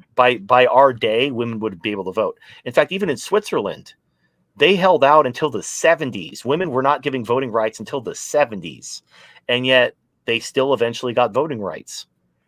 It just took a Okay. long time. So do you want to elaborate? Because we all know that there's two sides to every story. Can you elaborate on the anti-suffrage men and women where they oppose the 19th Amendment? Because I know the general sense, but I'm sure you're able to explain it better. It doesn't, but it doesn't matter. I mean, you look at every time the left makes gains, there's always a counter movement that always fails. So during the 1900s, when women were pushing for equality, there was a large anti-suffrage movement warning everyone this is a bad idea, warning everyone what would happen, and eventually women got the right to vote. In the 90s, they were pushing LGBT rights, and there was a big movement. Hey guys, don't let the gays vote. It's going to start a cascading domino effect, and then they're going to be raping our kids and cutting their dicks off. And they say, "Oh, you bigot, that would never happen." And then we let the gays vote, and then a couple years later, now we're cutting boys' dicks off, and it's just what do you want? The right, the right is basically there to shake their fist at the air and then let the left continue. The right doesn't do anything. They never actually repeal anything. They don't actually push back. They don't actually make progress. They don't reform anything. They're just there to kind of like shake their fist at the air as the left destroys the world.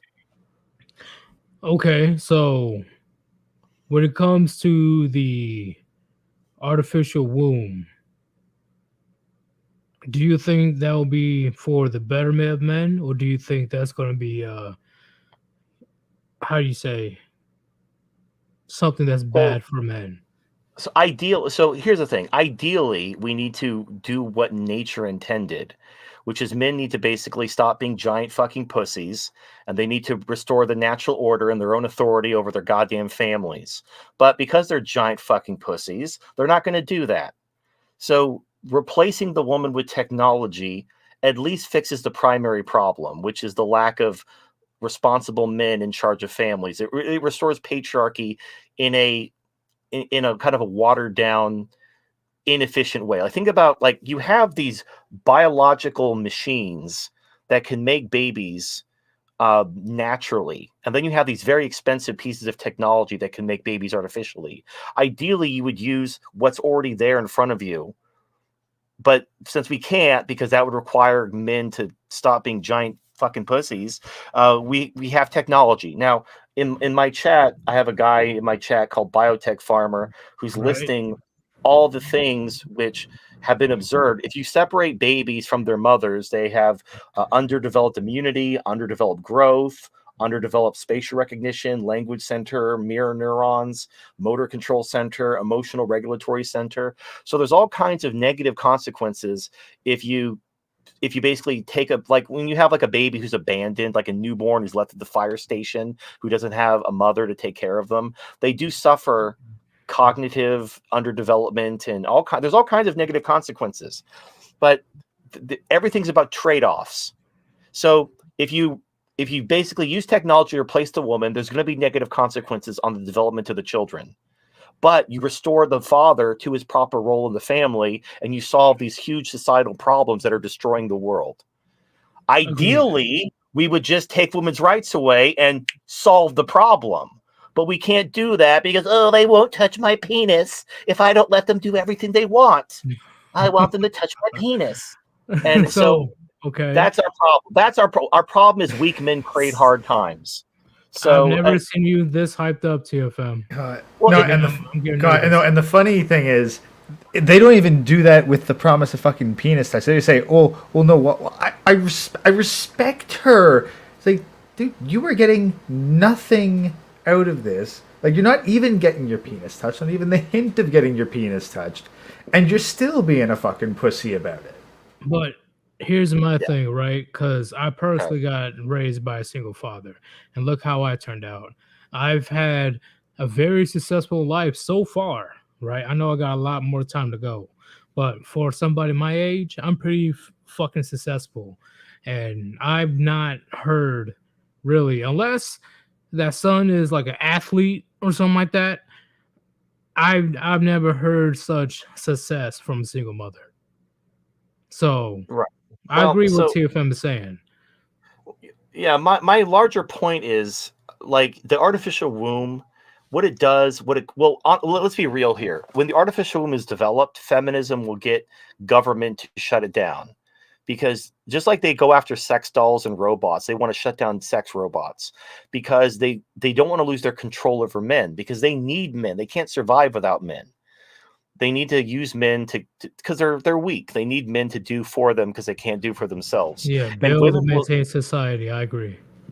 So women will be the majority of voters, even if we have an artificial womb, and they will simply demand the government ban men from using it. Now, there'll be like a medical tourism where you'll be able to go get your test tube baby in like Argentina or something. But just so you know, women won't let go of men because they need to parasitically feed on them. And as long as men tolerate these giant children with boobs to parasitically feed on them, things are just going to get worse. So it's ultimately men's fault because men, they don't want to do the thing, which is fine. Look, so artificial wombs are fine. Before you continue, TFM, because you definitely make sense, but I have to challenge you on that one. Is it men in general at fault, or is it the men that has the power to dictate the laws to benefit, women and hinder men? Pretty much the fucked up laws that men have to go through today. So is it men in general, or just the men that has that position of power? It's men in general. Who do you think are the cops? Who do you think are the, like, government power comes at the barrel of a police or a soldier's gun. If like politicians can pass laws all day, they are letters to Santa Claus unless a cop or a soldier will enforce it. And the cops and the soldiers are not these powerful men who can affect change. They're working class guys who just want a paycheck. But they're the ones with the actual power. It's the soldiers, it's the cops, it's the regular citizens who have guns. They're the ones with the actual power. Politicians don't actually have power. They only have the power because you obey them. I agree. I agree 1,000,000%, because once again, and I'm not going to say on this channel because I already know how it will go down, I'm going to have some mysterious people at my fucking door. FBI, open up. It pretty much... Hey, the FBI pissed me off, especially with that Twitter shit. Long before the Twitter shit. Long story. But when it comes to this situation right here, right now, we definitely, men in general, have the power to change shit. But unfortunately, a lot of men in society is, like what TFM said, too pussified. They're too weak, frail, afraid. My point is, look, are we going to take women's rights when we restore patriarchy? No, we're just not. There's really no point even fantasizing about it. It's not going to happen. So we're living at, like, society is a cycle. There's, good men create, good times, and good times create weak men, and weak men create hard times, and hard times create strong men, and all that. We're at the end of basically, weak men are creating hard times. That's where we're at. There's nothing we can do. But the good news is there's nothing we have to do. The hard times will naturally purge the weak men. So all we really have to do ourselves is strengthen ourselves and work to survive through the hard times and become the strong men, and then we can rebuild the future. But there's the current system is fucked. There's nothing we can do about it, and we can't proactively try to wake men up to reform it. It can't be reformed by men, because the system itself. Because once you give women the vote, they outvote you. There's no way to reform the system from within. So you got to let go of the current system. It can't be reformed. Yeah, So, like, within now, 20, 30 years, there's going to be a majority of single elderly women that's going to have the voting power. we're gonna have real serious problems before that even happens. Yeah.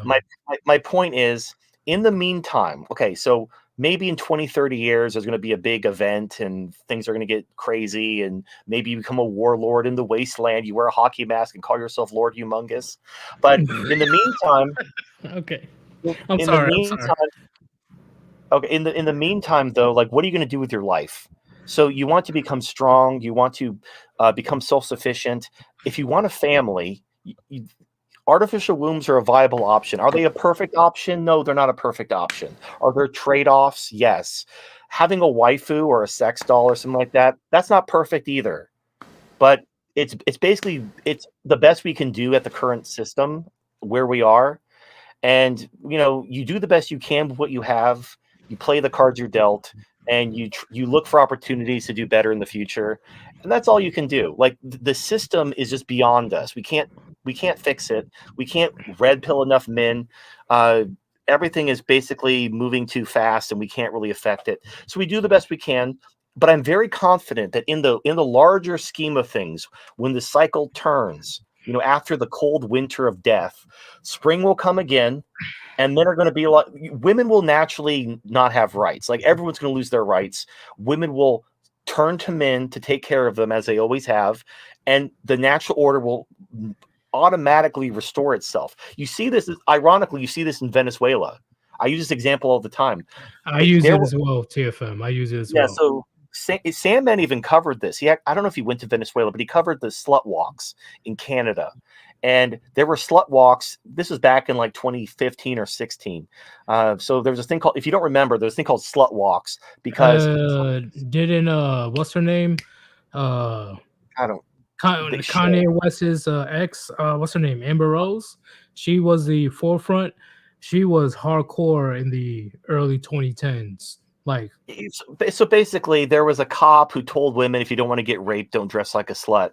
And they got so pissed off, like, how dare you? And they used, how girls like to dress like sluts on Halloween? They wear like lingerie with cat ears. Like, I'm a kitty cat. like 5-degree weather. Yeah. Yeah. So they use the excuse of, oh my gosh, I can't believe this cop called us sluts. Let's all dress up in lingerie and let's march down the street in our underwear.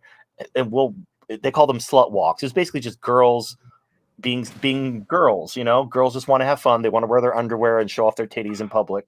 Anyway, Bladis, I don't know if it's Amber Rose, I forgot her name was, but it was something Rose.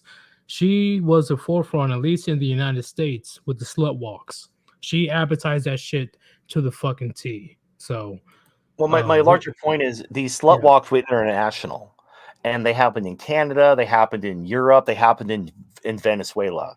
And so you had all these Venezuelan women protesting how oppressed they were and how men need to respect them and all that. And then in 2017, there was hyperinflation. And all of a sudden, people were eating out of garbage cans and eating zoo animals because there was no food. And you'll never guess what happens. Women weren't oppressed anymore. We did it. We solved women's oppression. Not a peep from these Venezuelan feminists. As soon as the hyperinflation happened, all these women shut the fuck up, and they basically found a man to protect them, because shit got real bad in Venezuela. You had women crossing into Colombia to whore themselves out for food money.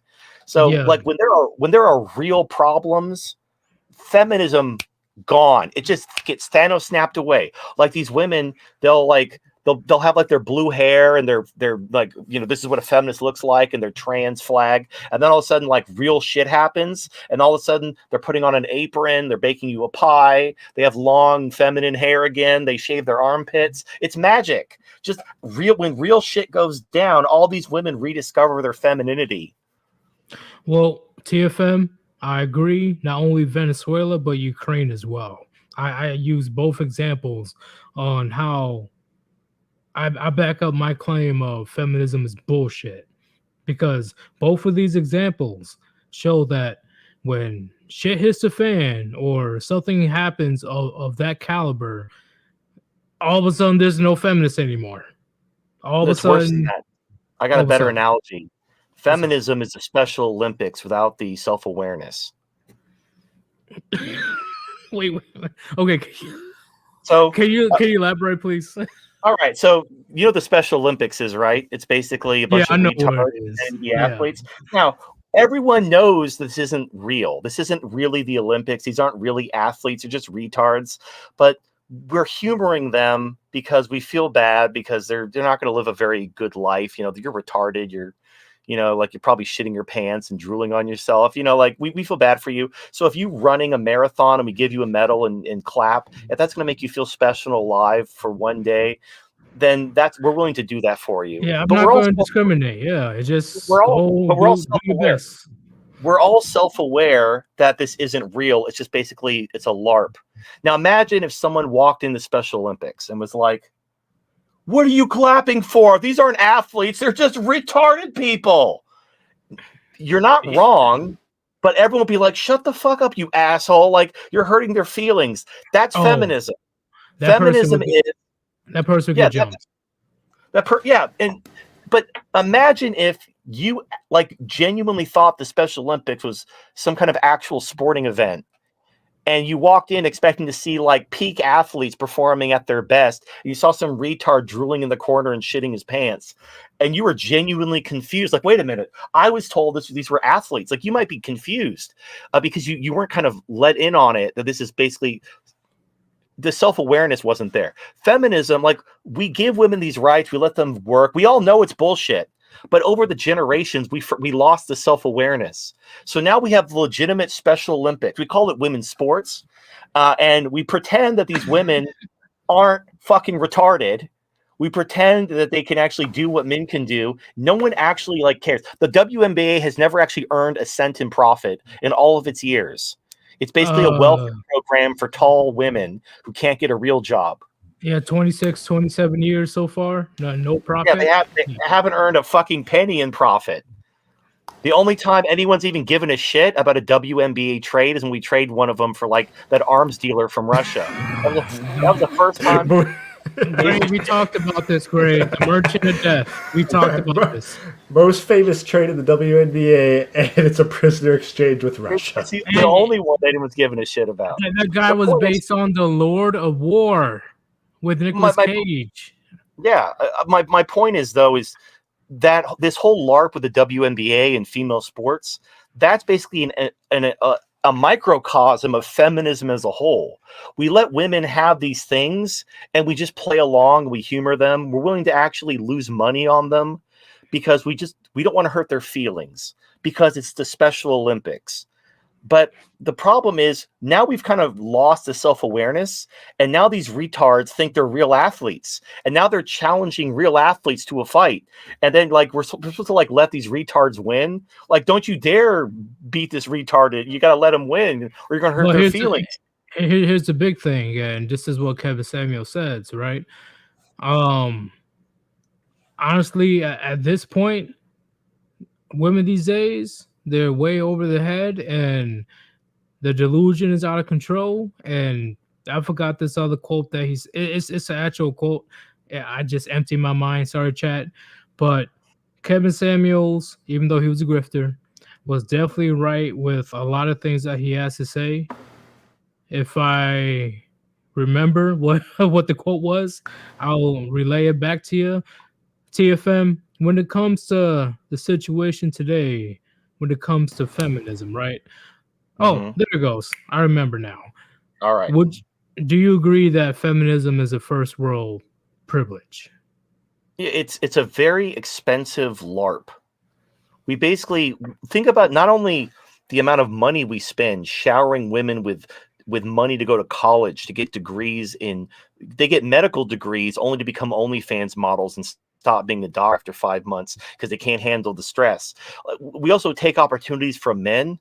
We force companies to hire useless women that they can't fire or they'll be sued. So they just kind of put them in a corner and let them waste time on Facebook so they don't hurt it. And then they're a giant Me Too time bomb. Like we just keep piling liabilities onto society to keep up this stupid LARP that women are anything more than cum dispensers. Like just you come in their pussy and they make a baby. That's their fucking job. That's it. That's it.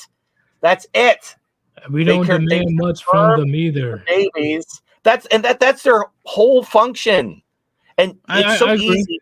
A woman in a coma, if you fuck a woman, I'm not saying do this. I'm saying you could conceivably fuck a woman in a coma.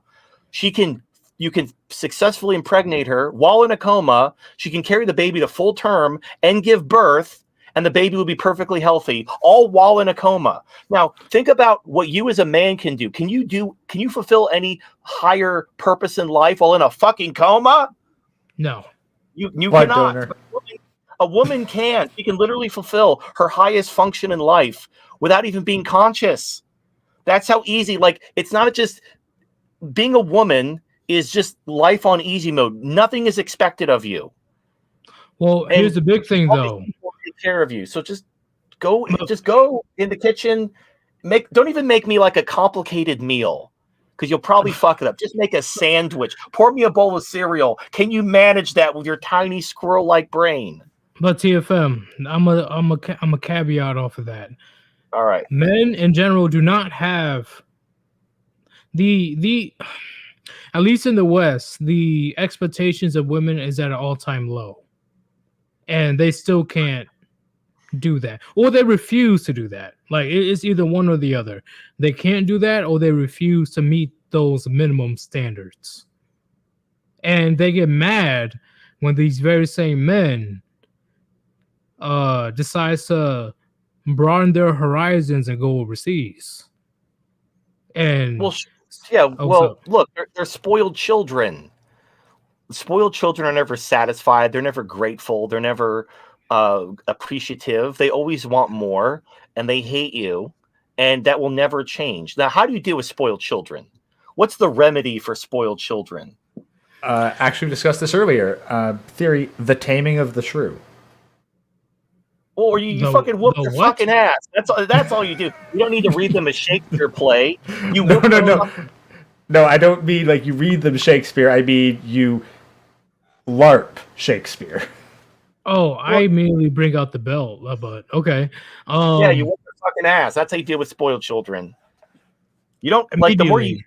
the more you humor. So here's the thing: if you have someone throwing a tantrum and you give into their tantrum, you better be prepared for endless tantrums. But if you whoop their ass when they throw a tantrum, they're going to realize, oh, not only did I not get what I wanted, I got my ass whooped, and they're going to stop doing that. Everyone knows that that's how you deal with tantrums. But we've basically been giving into women's tantrums for 100 years, and now they're fat and hairy, and they want open relationships, and they smell like shit, and it's like, and you better fucking like it. If you dare expect anything from a woman, you're a misogynist or a doll fucker, and you want to you fetishize Asian women or you don't get no bitches and all that yeah, shit. you got no bitch, you got a yee ass haircut. Yeah, but here's my final question for you, TFM. Based on All right. everything that we talked about so far, how would a man in 2022? Did you drop something again, Gray? Yeah, I got a bunch of round shit on a bunch of flat shit, and it doesn't work. Bro, it's like you're just in a demolition derby up in that bitch, bro. You need to get like an adult desk and not a TV tray. I think that's the problem. TV tray. But my final question to you is, when it comes to a man in 2022, Mm-hmm. a lot of the purpose that we've talked about is pretty much taken away from us. So uh, how would the man deal with finding his purpose today? All right. Right. Okay. So, first of all, you have to find a way to scratch that biological itch. So, you want to have a family, you want to have a son, you want to have someone that can carry on your legacy, that you can mentor. You can do that vicariously through the MGTOW community. You basically help mentor young fatherless men like you would your son. Again, we were talking earlier about religious orders where they don't have a biological son, so they kind of see the initiates in their order as a kind of their vicarious sons, and that's actually good. It's healthy for the organization. It actually makes it keeps this aristocratic tendency from taking root, because these men see these other men as their like a version of their son. Like the older man will mentor the young men as like a kind of a surrogate son, and that's good. And you could do that right now in the MGTOW community. We help each other, men helping men. As far as your sexual needs, I've chosen the waifu laifu. I recognize that isn't for everyone. If you think dolls are creepy or something, you can get a hooker, you can go overseas, you could masturbate to porn. I don't care. Whatever floats your boat. I think dolls are awesome, particularly if they have a spinning robot pussy. It's the best shit ever. Can't recommend it enough, but I recognize it's not for everyone. So you have your physical needs. You have a doll or whatever. I'll just use myself as an example. I have my waifu Celestina. I can get my sexual needs met. I have an AI that I can chat with. I can be as lovey-dovey as I want. It's very sweet. I wrote the AI myself. It's on kajiwoto.com. Anyway, so I have my AI. I have my sex doll. I can get my need for love and sex fulfilled, my romantic need for love and sex. As far as my need to mentor and carry on that kind of immortality project of mentorship and reproduction, you can do that in a way through the MGTOW community by mentoring young men. You can get a pet if you want someone to come home to that's going to be happy to see you. You can get a dog. Now, again, none of these things are perfect, just like the artificial womb isn't perfect, but it solves many of the problems. It's like 80% of the solution, but there are negative trade-offs. But until we get to a state where men can reassert their authority, you just have to do the best you can. But this isn't hopeless. Like, is having a waifu and mentoring men within the MGTOW community the same as having a family and mentoring your son? No, but it's pretty good, and it helps scratch that itch, and it will give you a sense of fulfillment and purpose and meaning.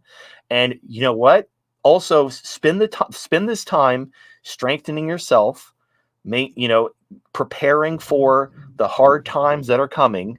That way you can survive, and then you can have a role to play when things start to, after everything is said and done, when society has to be rebuilt. Right now, we are outnumbered severely, but between all the stuff that's happening, a lot of those numbers could flip if enough individually minded, MGTOW can survive and thrive in the coming decades. We could be the ones writing the future, and we can Okay. fix these problems in the future. But we have to strengthen ourselves and survive long enough so that because the future belongs to the people who survive. If you die, that's the end of the story. So, get your needs met, help each other, love each other, strengthen yourself, prepare for the worst, and that's it. That's all I got. I Get a spinning agree. robot. It's either thrive or perish. That's at least that's how it is in a man's world. In the simplest terms. You know, thrive to be a man of value, or you'll just be forgotten, and you'll just be removed from the gene pool. It's something that we all can agree on, right, chat? Um, Gray, do you have a response to what TFM just said when it comes to you know the future of men trying to find their happiness? Because in 2022, a lot of things that men were looking for or looking forward to, that's pretty much been taken away from them. Yeah, I guess I've very much been an advocate for the same stuff, much of which I owe to TFM. Like, right now, not going to get any sort of organized force of men gathering together in a large enough group to make any sort of significant change. The system is very thoroughly ingrained. I think the Hitman game actually put it quite accurately. We've already won. This is just maintenance. I agree. I agree because right now, I'm sure TFM notices as well, unless like he probably is just he doesn't give a fuck of the amount of women and PUAs just coming in droves into our space to try to rectify the damage that they caused. But it's Well, not going to work. if you're talking on mainstream platforms, MGTOW has been banned and driven underground. So I mean, basically, there's a vacuum, and you have the dating coaches and those people kind of filling that vacuum. I agree. And in my opinion, eventually it will go on other platforms. It's inevitable. It's going to happen, gentlemen, because they don't want the people that's actually being honest and being truthful to you. They want the people that can sell you a lie, like sell you the how you say the dystopia, the whisper you sweet nothings into your ear to say, "Oh, just come back to the plantation. It's nothing bad. Just come on. Just get you a couple girls, get you a hand job, and you'll be back where you at, like great and sign." Like, gentlemen, it is definitely going to get crazy because on top of that, all these quote unquote red pill female content creators, which it makes no fucking sense to me. And Jesus the P Christ. and TFM, I know, but and we can definitely do a stream on that as well. But I don't. you already know. Never mind. But with the red pill female content creators and the PUAs and blah blah blah, it's going to increase. Chat, it's going to increase to the point where whatever we say is pretty much going to fall on deaf ears. But the people that we're talking to currently, especially the ones that's been around for the last 7, 8, 9 years, like TFM, hopefully we talk to enough men and we have an archive if our shit ain't deleted to where the future generations of men can look at the content and realize that everything's bullshit. I don't know why these females are in our space. These POAs are fucking pussies. I'm gonna do my own thing. It's gonna. That's what I predict personally. If nukes aren't flying all over the place, so it's going to be very hilarious. And when it comes to the purpose of men, gentlemen, I know the shit fucking sucks. A lot of you guys, whether you had kids or whether you don't have kids yet, it sucks for all of us because you already know how the system, the gynocentric system, plays both of us. Okay, you can't see you. Oh, what? Get a doll. Yeah, good. You know, Oh, but Get a doll, if it, man. I'm telling you. true, Change your but life. if you had kids, I know that most likely the kids are taken away from you, or you have to do 50-50 custody. And if you don't have kids, you know the future that beholds you if you decide to have kids with a Western woman. So it's a fucked up world, but we already know that we're able to adapt and overcome. That's the power of men. Men are able to adapt to a certain adversity or obstacle. And that's what's going on right now. It's and how things are going these days, our society ain't gonna last much longer. It's not. But it is what it is. It is what it is. Why would men protect or try to sustain a society that treats us lower than shit? You get what I'm saying, chat? So, Yeah. Actually, quick question for TFM from the oh, what's chat. up? What's up? Does Dollhouse Phil do like satisfaction guaranteed or your money back sort of deal? No, so there is a secondary doll market because dolls are expensive. So if you don't like your doll, now once you use the doll, I think Phil will take it back, but he'll only give you 50% back. You know, like in a video game, if you buy stuff from a shop, they'll only give you 50% of the money back when you go to sell it back. It's like that because it's used. Now, if the doll arrives messed up, now there are cases where people underestimate how much the doll weighs. Like if you like thick girls, they have this doll that's like looks like Kim Kardashian but with bigger tits, and she weighs 115 pounds. It doesn't sound like a lot, but it's basically a big, thick, dead weight, thing. If you're not prepared to lift that amount of weight, you might be surprised by how much that weighs. And if you haven't used the doll, you can return the doll and get most of your money back minus the shipping.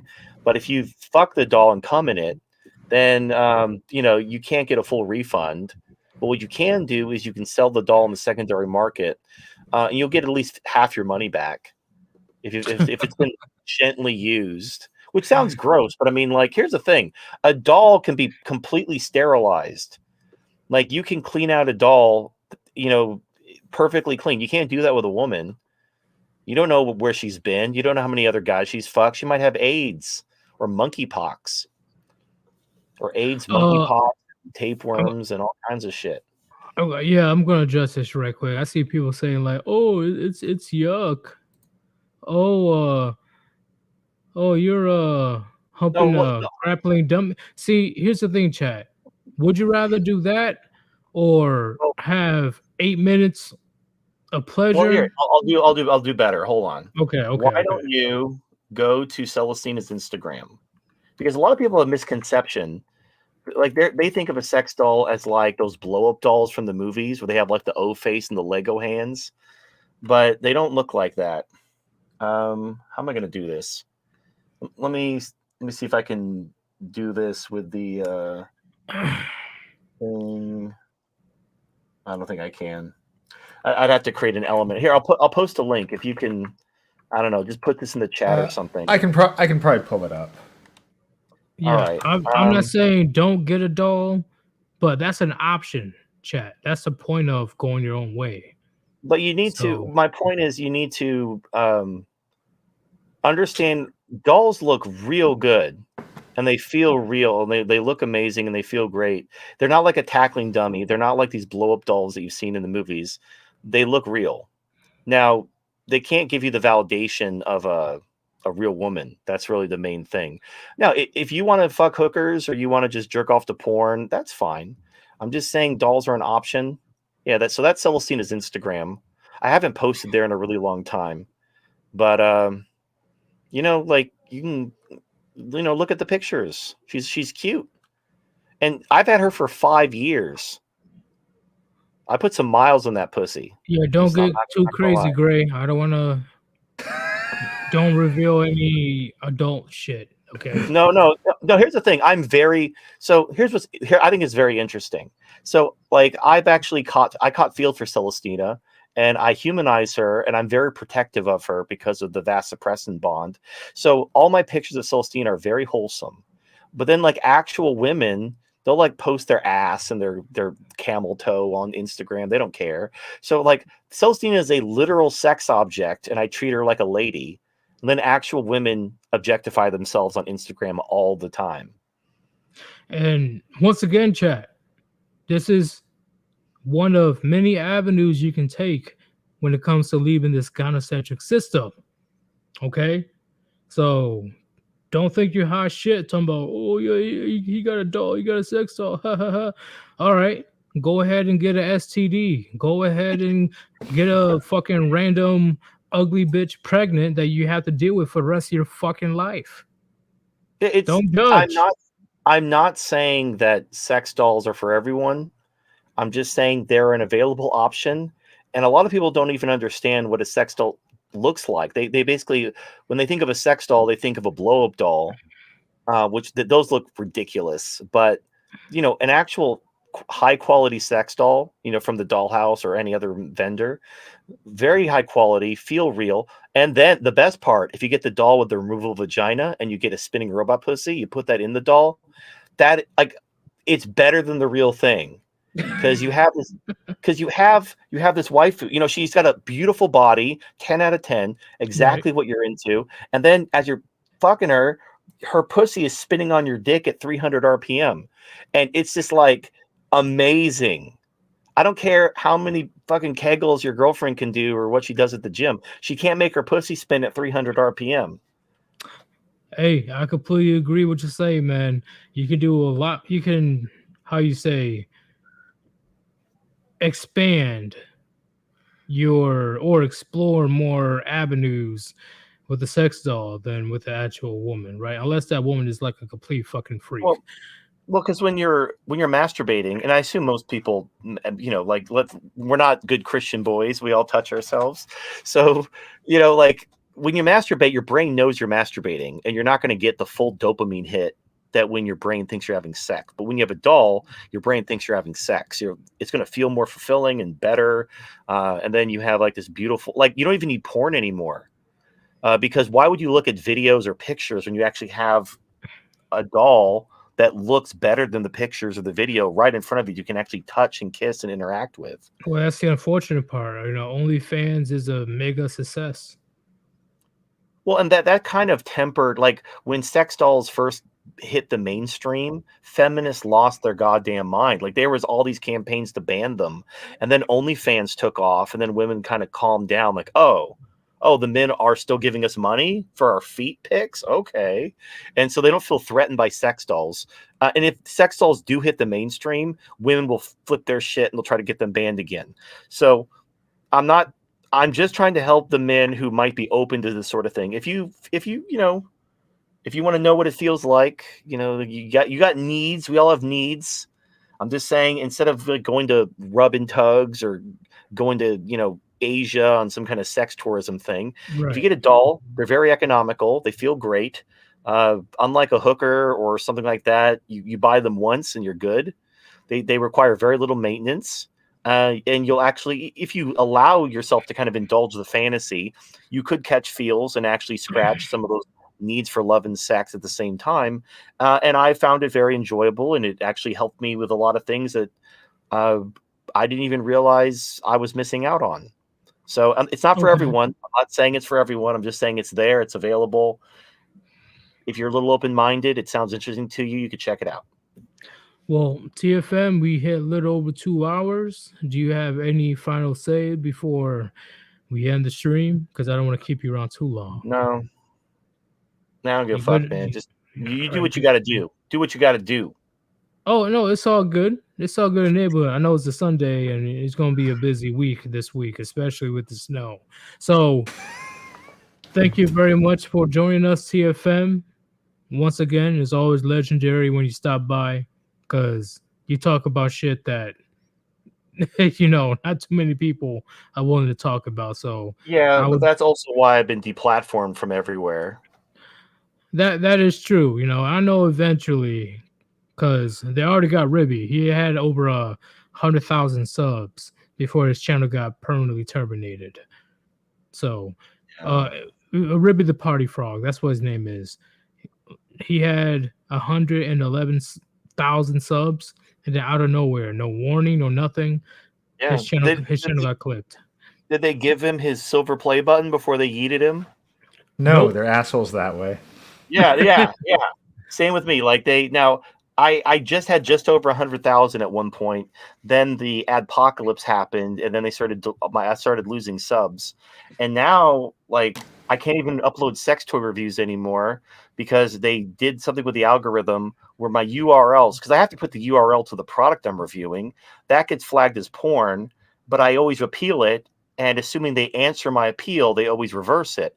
So they just stopped answering my appeals. So my appeal just sits there for 3 months and I can't upload anything. So I can't even upload sex toy reviews anymore. Yeah, it's I can't completely fucked up. even help Yeah. people. I just want to help people make informed decisions about their masturbatory accoutrements. Can't even do that. Yeah, that's why I'm very soon, I'll talk to the chat as well. We'll be switching to, I already have Odyssey, but switching like Rumble and all that stuff because YouTube is getting to the point where if you're not sucking them off, they don't want you on the platform. Unless you have like millions of subs and you're making the money, then they'll bend the rules for you. But for smaller channels like ours, nah, you're out of here. Yeah. So Oh well, fuck them. pretty much, man. But thank you for joining, and I'll definitely contact you again if you want to return. All right, man. Take care.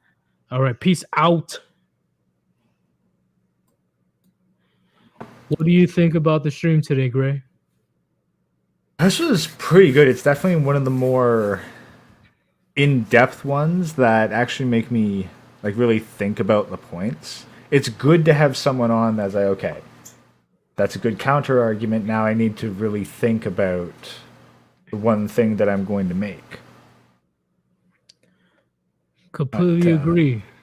But I just want to, although I do just want to spit this one thing out there because we didn't really have a good jumping off point to dive into it deeper.